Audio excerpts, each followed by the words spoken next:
तो warrior culture की शुरुआत कहाँ कब हुई? इसकी ये कुछ कहानी है? छठे गुरु से पड़ी। जी, जब पहली बार शस्त्र उठाए, जब जी, गुरु साहब गुरु अर्जुन देव महाराज जी, जी, उनकी शहादत होती है। जी, उनको जबरन, उनका कोई अपराध नहीं है, कोई साबित भी नहीं कर पाए, उसके बावजूद भी उन्हें सजा दी गई।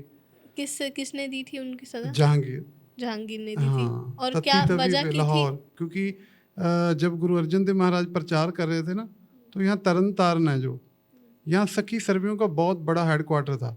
कहाँ पे? ये पंजाब में तरन तारण। हम्म, सखी सरवर ये वो हैं जो मतलब अपने लोगों को भरम में डाल के वो ऐसे उनको धर्म परिवर्तन करवाते थे। अच्छा, तो गुरु साहब ने उनके इस कार्य में बड़ी रुकावट पैदा कर दी, क्योंकि जब उन्होंने प्रचार शुरू किया तो लोग ज़्यादा इस्लाम वाले भी सिक्खी को अपनाने लगे। तो तो उनको डर उनको लग बहुत बड़ी रुकावट लग रहे थे गुरु अर्जुन देव महाराज। वो हेडक्वार्टर था, गुरु अर्जुन देव महाराज जी ने बना दिया था, जो कभी उनका हुआ करता था वर्ल्ड का। तो वो बहुत बड़ी रुकावट मान रहे थे गुरु अर्जुन देव महाराज जी को। तो इसलिए उन्होंने याशा कानून के तहत उनको शहीद किया। उनका याशा कानून ऐसा होता है जैसे जंगीज खान के उस समय से चलता आ रहा है कि उनका खून, उनमें एक भरम है कि अगर इनका खून, जो सच के लिए लड़ते हैं, हक के लिए लड़ते हैं, उनका खून ज़मीन पे गिरेगा, जितने बूंदें ज़मीन पे गिरेगा वो उतने और पैदा हो जाते हैं। तो इसी याशा कानून के तहत उनको सज़ा दी गई, जिसमें उनका खून नहीं डुलेगा।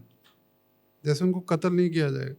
कैसे किया जाएगा कि तत्ती तवी पे बिठा के उनको नीचे आग जला दी गई, फिर उनको उनके शीश में रेता डाली गई। जैसे तत्ती तवी पर बैठे हैं, आपने फोटोज देखी होंगी, तो उसमें वो तत्ती तवी पे बैठे हैं, ऊपर से चंदू गरम गरम रेत उनके सर में डाल रहा है, शरीर सारा, फिर वो इसे कितनी शांति से वो बैठे हो। उन्होंने उफ तक नहीं किया। चमड़ी से जब उनको ऐसे उठाया गया तो चमड़ी जो थी नीचे की वो चिपट गई थी उससे, जो इसको लो बोलते हैं, तवे से, उससे चिपट गई थी।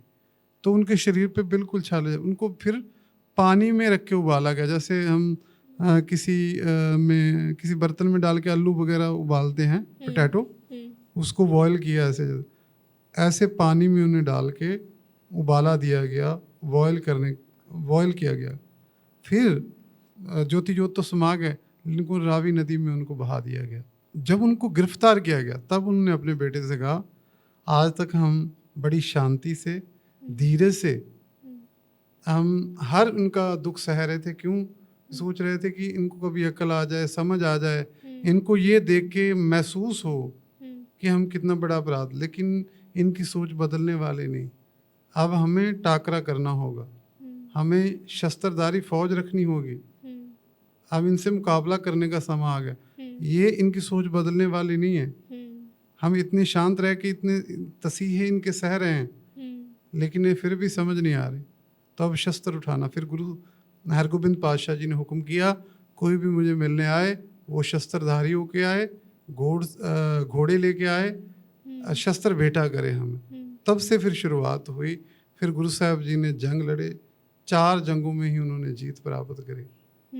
ऐसे फिर शुरुआत हुई। आगे फिर गुरु हरराय साहब जी के पास भी 250 घुड़सवार रहते थे, वो भी शस्त्र। गुरु हरकिशन साहब, गुरु तेग बहादुर पातशाह, उनका तो नाम ही तेग बहादुर है। वो चौथी जंग में, करतारपुर वाली जंग में, गुरु तेग बहादुर, नाम था त्यागमल, लेकिन जब उनकी नई नई शादी हुई थी माता गुजर कौर जी से, माता गुजरी से, वो 1634 में ही हुई थी।